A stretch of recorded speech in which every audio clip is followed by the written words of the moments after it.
Shalom peuple de Dieu, vous tous qui nous suivez à travers le monde via votre plateforme le sacerdoce.net. Aujourd'hui nous sommes dans l'émission Parlez-nous Pasteur. Nous avons un invité de marque, un homme de Dieu que nous aimons bien et qu'il a voulu accepter notre invitation dans le cadre de cette émission. Sans plus tarder, je vais lui passer la parole pour qu'il puisse se présenter. Bonjour pasteur. Bonjour Papa Jafar. Vous pouvez vous présenter pour tous ceux qui sont en train de nous suivre à l'instant.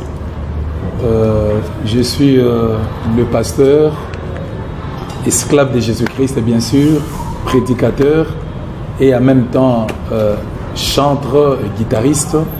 Je suis pasteur responsable de cette église, Le Triomphe, centre évangélique francophone, Le Triomphe, La Borne Matongé. C'est une extension de La Borne ici à Matongé. Voilà. Donc si nous sommes venus vous voir aujourd'hui, c'est essayer un peu de parler de votre ministère, de votre parcours dans le Seigneur. Ma question est celle de savoir comment est-ce que vous avez reçu d'abord le Seigneur comme Seigneur et Sauveur, et aussi comment est-ce que vous avez commencé votre ministère. Et ben là, aïe, aïe, aïe, aïe, aïe. Il y a beaucoup à dire. C'est un long parcours, mais je voudrais le résumer, c'est très capital. D'abord, le Seigneur m'a touché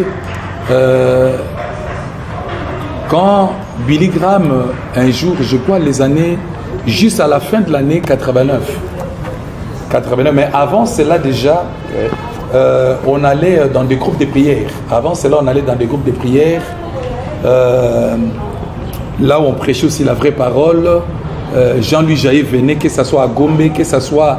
Et pour les gens qui connaissent très bien chez Papa Othon, à Gombe, il y avait beaucoup de prédicateurs qui venaient là, les années 88, 86, 89. J'écoutais la parole, mais on était tout jeunes même. Et puis, bref, un jour nous sommes allés, je suis retourné à Delvaux parce que j'habitais à Delvaux. Alors, quand on a commis à Delvaux, alors, on a mis à Delvaux, c'est une invitation. Na camarade d'Angaï, Gary King. Gary King aujourd'hui peut aussi un grand homme de Dieu. Après c'est une invitation, na groupe de prière Moko, na venu Kinko, les Batobabi na Kinko, les gens 17-21. Et c'est pasteur Stéphane Kouna qui devait prêcher. Là, le Seigneur m'a parlé à travers sa prédication. Titre à prédication Naïzala qui votre péché vous atteindra. C'est comme si c'était la flamme qui sortait de sa bouche. Alors Dieu m'a touché pas. Mais je n'avais pas, s'il n'y avait pas un changement radical parce que en toute franchise, je n'avais pas reçu et la nouvelle naissance parce que je n'avais rien abandonné.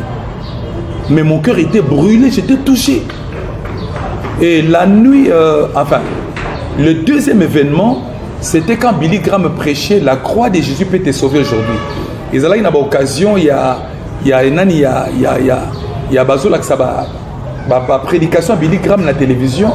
Il dit la croix de Jésus peut te sauver. Alors, on est 6 000 ans au thème.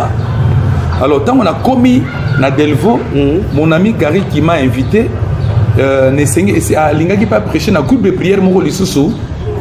Toujours à la fin de l'année 89, a prêché sur le feu éternel arrive. Papa, c'est là où j'ai tout abandonné na Bible et j'ai tout cassé. Donc na boina comme la bangi, na boina comme la masana, na boina basi, na boy nyonso, j'avais tout cassé. Alors Gary King me prendra, alors bien non. Un peu philosophe.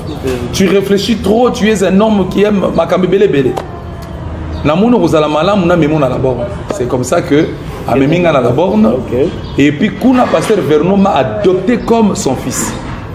Donc je suis baptisé. Au commune à la borne, Malamoro m'a adopté au tour qui m'attend. Bon, ce que je peux dire, en tout cas, ils ont qui tenté. Donc les années 80, ce que tu dans les années 90, on a passé par les eaux du baptême. Et puis Mbalamo, quand on a allé par les eaux du baptême, même année, na ba main nango je crois mais na eu baptême du Saint-Esprit. OK. Et tant on a eu baptême du Saint-Esprit, dans ce temps on a eu baptême du Saint-Esprit après 3 mois 4 mois. Ndé na 5 pasteur vers nous a témoigné liboso ya église. OK. Et puis dimanche après ça comme parole dimanche était. Mais il m'a donné la parole dimanche pour en témoigner et puis tant on a témoigné na Yembi Nzembo, na Yemba Nzembo il y a bien quand je fus un enfant comment j'ai rencontré Jésus dans ces champs-là. Et Batouba CP, Balobi, parce que venons dit Banda, le pasteur Landou, pasteur Landou, pasteur Landou, c'est lui qui est notre pasteur dans la borne, dans Archelemba. À EBCA, devant tout le monde, un dimanche, à Robinaye, Zoa Genom Moyo, Atikala dans le département de musique Libella, et c'est comme ça que je suis resté dans le département de musique, et puis voilà. Ça, c'est un peu comment je suis venu, comment on m'a adopté. Et c'est comme ça que le pasteur Venon m'avait adopté. Pourquoi? Je l'ai dérangé beaucoup, même quand je suivais les affermissements, il y a baptême. Donc, à l'époque, c'est le pasteur Land qui était le responsable et dirigeait la musique. La musique là-bas. Il était le seul modérateur. Chaque dimanche. Après 6 mois, grand frère Didier Wamouchal. C'est lui qui était le premier basiste à la borne. Voilà. Donc là, nous venons de suivre les pasteurs Jarty et Kofo. Il nous a relaté par rapport à sa repentance. Dans sa repentance, voilà. Par rapport à sa croyance, là, accepter Jésus-Christ, la nouvelle naissance, comme Seigneur et Sauveur. Et puis, nous avons eu baptême d'eau et puis baptême du Saint-Esprit. Amen. Maintenant, Toropé Saïkara Maloba a relaté que Ndengenini appelle Naé et Salama. Donc, Ngai appelle Nangai et Salamaki, je peux dire, appelle et Salamaki, en même temps, on appelle le ministère des Salami, et en même temps, on a dirigé ma brebis. Donc, au Monika, on a année, on a eu baptême. L'année qui a suivi, Mbalamoko n'est pas Nabiso Nandaku. Et pas Nabiso Nandaku, na Delvo, Bao Bayebi, tout Bazaï Koya, tout. Alors, kaka na katia salon, na bengi grand-mère na biso abota ba maman, na bengi grand-mère, na lobi boya to sambe. Na mukuse na zokata na mukuse. To bandi ko sambela na katia ya salon, grand-mère aye ba voisin ba bandi koya, ba voisin bazali koya. C'est ça là parce que la vérité est trop têtue, c'est ça la vérité. Alors, car on a Delvon, on a Biza, Biza Delvon a venu du marché. Alors, Koko bandi ko ba voisin ba bandi koya et je prêchais moi-même na zo exhorter kaka. Alors, les jours, si on a bengi ami nanga gari kenga aya ko exhorter biso. Amoni tellement bato bata plein na kati ya salon batondi mulunge. Alors il faut to bima libanda, poto bima libanda pe pona yi. OK. Tant to bimi libanda, mbala moka lobi nanga lobi ke a o ko mape église ya munene awa. Nde na libanda wana mbala moko to bandi ko inviter pasteur Dalo Azoya. Dalo Loata oyo lelo boboyebi. Et nazobenga pe nani walo mutsenga ozobenga lelo turbo azoya ça c'est et puis ndeko nangai nani ekaola zoya et puis Jean-Pierre Kyungo azoya na ba ane wana kaka. Donc plein de gens bazo elzalambu les zono ka bazo ki mate wana kana ndako d'accord. Non na libosoka ya ndako to bimi déjà libanda to bimi déjà libanda to bakaka na parcelle to na parcelle. Je me rappelle sangwe kobi déjà na la borne que groupe moi et l'équipe on a botopé c'est au combo gagnant d'âme. OK. Papa tu connais plus ou moins de 200 personnes. Ah bon? Oh. Papa Zel il y a bongo plus ou moins de 200 personnes, plein de choses je vous dis. Donc les années 90, 91. De ce retour moi na nyos oya delvo oya bandi ko sambela.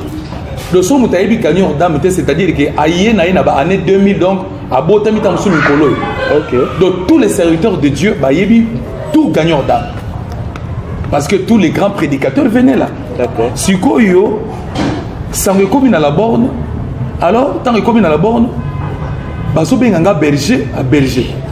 Et puis elle m'a baso benganga pasteur. Papa tango ça me comme dans la borne papa. Aussi suspension.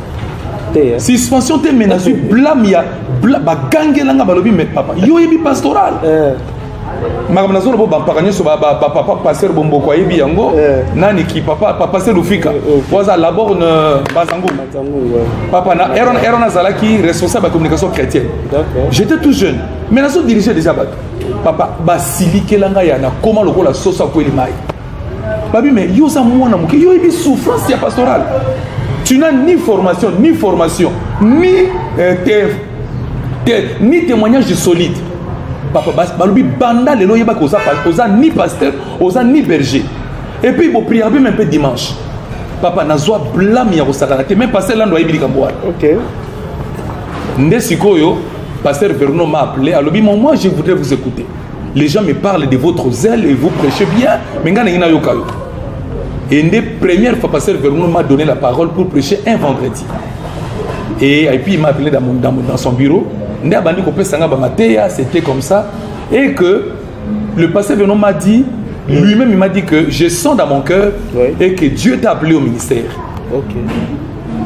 C'était dans mon okoya Vernon qui a eu confirmation que je sens que Dieu t'a appelé au ministère. Ça c'est pas que Dieu t'a appelé. Mais il faut que tu passes par la formation. Non, tu vas continuer toujours à diriger ta cellule, dirige toujours ta cellule. Dirige toujours ta cellule, mais tu dois passer par la formation. Papa n'a l'équipe na formation spirituelle, ko gangi langai, ba brisement ya lolenge belé, mais je continue toujours à être responsable de la cellule. Il y a qu'au diriger même peu groupe Makambe Belé et j'ai travaillé même dans la coordination des cellules, j'ai travaillé dans la musique plusieurs fois, modérateur, prédicateur, mais j'étais toujours dans la formation. D'accord, ok. Mais appel des gens à Sinazoui, c'est-à-dire que j'ai confirmation des gens, mais travailler en temps plein, ils allaient y. Et puis à cette époque-là, na bandi pe musala na Sibé côté boyebi place papa Jean Bemba Zalaki Bemba Saolona. J'ai travaillé là-bas na Sibé mais nazalaki toujours berger à cellule, nazalaki toujours chanteur na katia ya na chanteur na katia département de musique. Donc moi je considère pendant tant on a tous temps ya formation à Makasi avant la quota en temps plein et que nazala pasteur confirmé. Je n'étais même pas pasteur confirmé. Et voilà. Ça s'est passé en quelle année votre consécration en tant que pasteur? Bon, en tant que vraiment pasteur et confirmé, c'était l'année 96. 96 wana, donc pendant plus ou moins 12 ans. Okay. Donc il y a ma formation, dans l'équipe, il y a ma brisement, tout là. Et puis là, déjà, on a sali école biblique. On a tout ça, l'école biblique, on a biso na ba ekaola. Ekaola yebi na pasteur Kyungu. On l'a commis professeur à yebi. Donc les années 93, 93, to l'équipe école biblique biso na ba ekaola. Yebi ekaola. O ya yemba na mesilité, ko sekangaité le pasteur ekaola. OK. To l'équipe na école biblique sili et après là ma formation continue toujours. Et les années 96, c'est là où maintenant le pasteur Vernon dira vraiment, et tant on a vu les canistures de la borne Mbandaka. Les pasteurs Vernon se quoi a prié pour Nanga, il a lobino, la borne Mbandaka, c'était mon idée. La borne Mbandaka yo mon côté, ma folle. C'est alors que il a prié pour moi, il m'a exhorté. Alors maintenant, je vois que vous êtes vraiment bien battus, mais vous n'irez pas seul. Il faut qu'il y ait deux pasteurs. Quand on a ça pour se préparer, 96 ou 95, on a se préparer pour qu'il y ait Mbandaka. Et en même temps, on a bandi fiançailles, il faut que la bonne balle.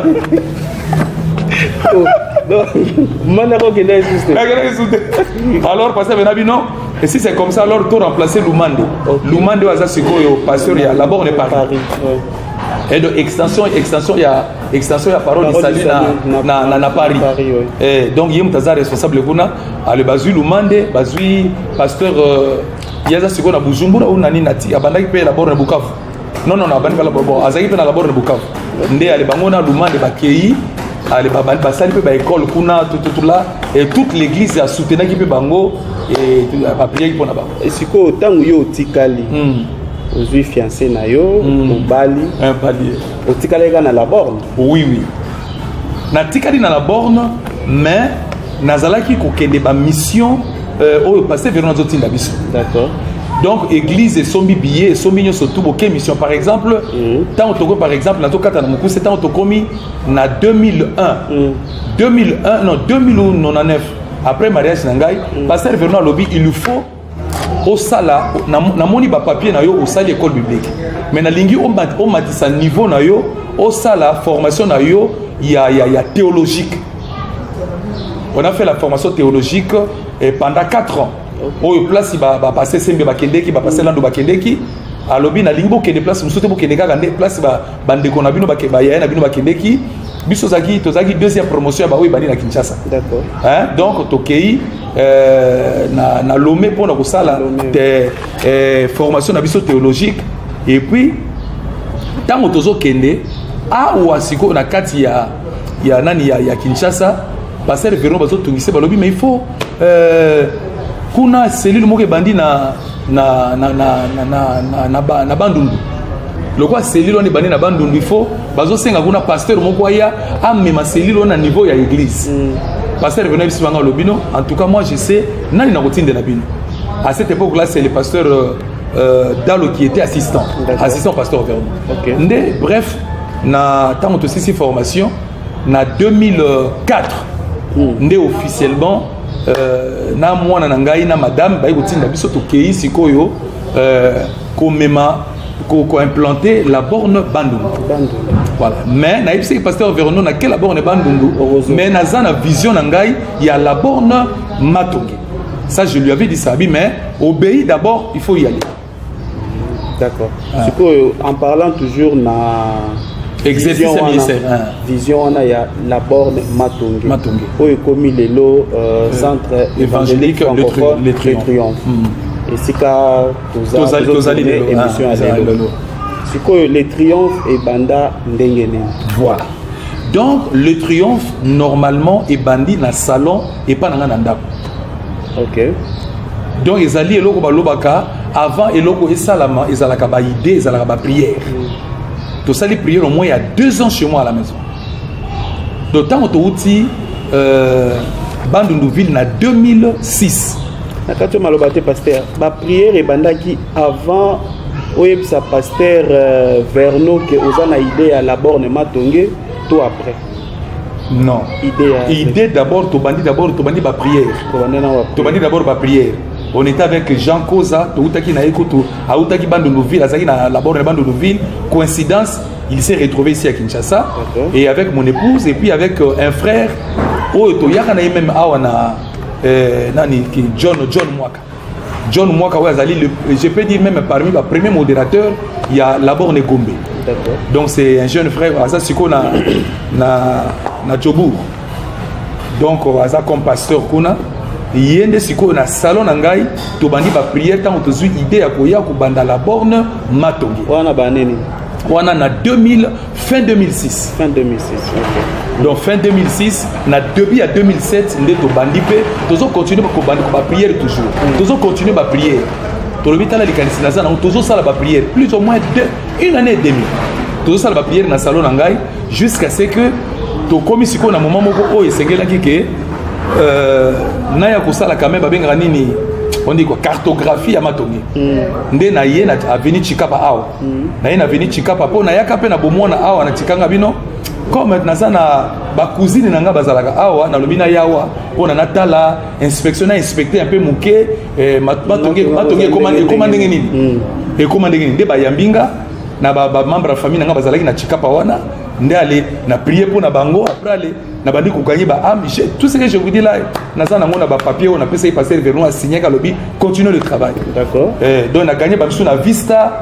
Je me rappelle il y a frère on a gagné qui on a zoya on a fiancé na ye et puis tout ça là qui veillait moi avec John Mwaka pemeni kaka ya papa oui manakanda kada et pas ya maman. Aïe. On avait gagné aussi la cousine de papa qui était là nani Akachi. OK. Oui et c'est à partir de là et que il y a même de voilà c'est un peu ça. Non allez-y continuez. Oui donc wana pour le triomphe bien assuré comme il y a le triomphe wana Et puis il fut un moment où Blaise Sakila paix à Zuida non il faut na banana matongé mais le passé venons à PC mon canal lobby il faut rejoindre et qu'on faut ici kazana matongé les pasteur Blaise Sakila il faut rejoindre na matongé et pas il y a belle famille on a to comme une belle famille to comme une louo c'est une belle famille on a 2008 OK. Donc 2008 na belle famille to bandi ko prier ba to bandi pe ko ya muke to sali pe ba comme point d'évangélisation longwe c'est lui le comme point d'évangélisation les pasteurs Beno nous a fait la lettre a tindi pe ba mpaka mso ba ko talango ba bi ba moni musala alors nde mukuse tolobito e comme une église nde pasteur Vernon na mukuse ko sala ngai attestation pastorale a tie caché na ye et puis aller toquer pe na commune voilà peut bandi pe mais tout ça la peine d'évangélisation pendant la classique qui est soutenue par l'évangélisation à la bonne tout ça l'a quitté mais donc de bouche à oreille bah tout ça qu'il y a 2008 mais puis 2009 tu veux connaître le problème il y a parcelle non il y a loyer tu veux connaître le problème il y a loyer plusieurs années alors bah difficulté pèse là qui manquait pour notre foot à loyer et l'église peut et comment il peut na moi bah et comment il m'a dossier comment qui un peu et comment qui est belé donc moi il te fout à loyer à la quitter indépendant moi il te fout à loyer à la quitter problème quand il fout à loyer des belles familles alors non en tout cas biso to comme na likanisimo so ne sika na biso d'accord ndé na solo na pasteur Vernon na solo pe na ma comité non pour le moment vraiment makamambo on pone bima ils ont moi passe à cause quand il y a kozanga mbongo ya loyer ndé tozongi na église là-bas tolobi en attendant tout ça na nini to luka mbongo eza ndako na biso tozongi na biso po tozo luka mbongo ya loyer donc c'était ça la raison principale et tant que tozui pe mbongo ya loyer nde biso yango tozongi nde bozongi na mato tozongi sur na mato OK donc histoire déjà claire et comme ça vraiment merci pour na lisolo ya centre évangélique le triomphe to landi penza na bokebi nyonso histoire nango ndenge bandaka na salon ti ekomi oyo ekomi lelo sikoyo na logo ya église le triomphe tozomona bible na guitare donc c'est que pasteur na musique il y a une relation entre la musique et le ministère pastoral du pasteur Jartier Ekofa. En tout cas, dans l'Obanini, moi, il y a eu des partout dans le parcours Nangaï, il y a ministère Nangaï, je peux dire qu'il y a eu des incompréhensions à cause de la musique dans le ministère. Ça, en toute franchise, je bénis Dieu, le triomphe et salami. Quand je parle de triomphe, il y a église de triomphe, il y a mot triomphe, il y a réalité. Aujourd'hui, les gens commencent à comprendre qu'un pasteur peut être aussi musicien. Aujourd'hui, les gens commencent à comprendre ça. Mais depuis les années 90, je fais comme ça pour que les gens comprennent. Les lois sont qui bon pasteur Moïse, bon pasteur Atoms, tu vas à l'aise, tu vas discuter. Ça passe. Mais ça passe. Okay. Mais pour moi, c'était des difficultés. Vraiment. Comment toi, un pasteur, tu peux encore tenir la guitare et chanter, et rester seulement avec la parole? C'était un problème. Je vous dis que c'était sérieux. Okay. C'était très sérieux. Même pour Blaise Sakila, même on lui a dit, tu dois choisir ou la musique ou la parole. Mais papa, musique est na kata makila nangai. Musique est le kola babenga le kola est le kola beki, est le kola instrument moko nzamba zo utiliser pour na kaka pastoral eleka. Est le kola lelo yo George Weah za président de la République. Mais azaki na bali na makila. Ako que le père mon équipe mon balobi non na pesi bino ba idée ya bali za boza bo. Donc na kati na ye bali kolongwa te mais il a na fonction ya président. Kolongwa bali na makila na été. Et la même chose Orozana Moutoumou Azali Aza menuisier, mais en même temps, Aza président de la République, mais Aza architecte. Il y a l'architecture, parce qu'il est président de la République. Azo ko assumer, Naza ko assumer fonction pastorale. Mais Naza moana Naza chantre de l'Éternel. Donc l'essentiel est que naïeba ko gérer ba makamwana malamu, naïeba que la musique et ça n'angoka ka instrument moko pour na utiliser pastoral, na communiquer message que l'Éternel nous a donné.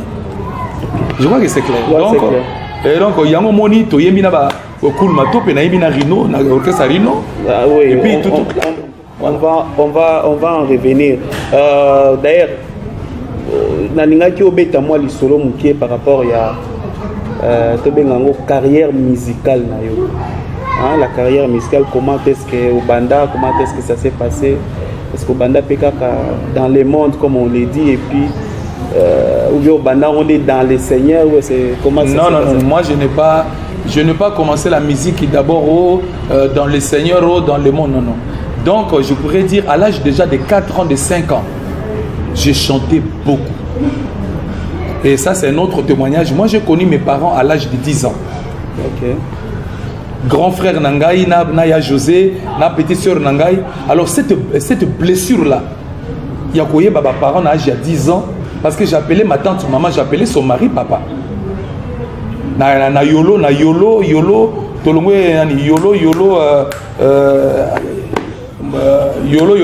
tête, yolo, tout ça. J'avais l'âge de 1 année, demi, 2 ans. Yolo, ma tête. Donc j'étais chez ma tante. Maintenant, on a zongé pas na papa, ndé na komi koyemba mingi na blessure on a un thème. Alors j'exprimais toutes mes douleurs na kata banzeni. Et moi je chantais des fois parce que moi si mon bali ndeni. Et j'imitais tout le monde. J'ai chanté ici à Kinshasa dans beaucoup d'orchestres. Donc au visage oyo boyeba yebi penda Kinshasa bien. So il a rappelé bango bamso. Donc so autant que batoloko la net par exemple na Montikine. Et ça là véritable Montikine esthétique Desi Bumba Sol Bemani qui Alain Koutoula et ça là les qui nangai abandé mana côté nangai nani aïe Nes Makiadi Nes Makiadi Alain Koutoula Silva bango nyoso tout membre comité bana ya wenge bazwa ko wari mo ko defa bila mais pas na bango kuna na comité na biso ya Mbinza Souké Bumba était là, donc c'était membre na biso comité et moi j'étais le cofondateur et même le tête d'affiche il y a véritablement Montikine l'esthétique. Donc c'était l'orchestre Oyebana qui na Mbinza na 86. Tant il y a moi zo banda koto pe na bandal pe wenge zo banda.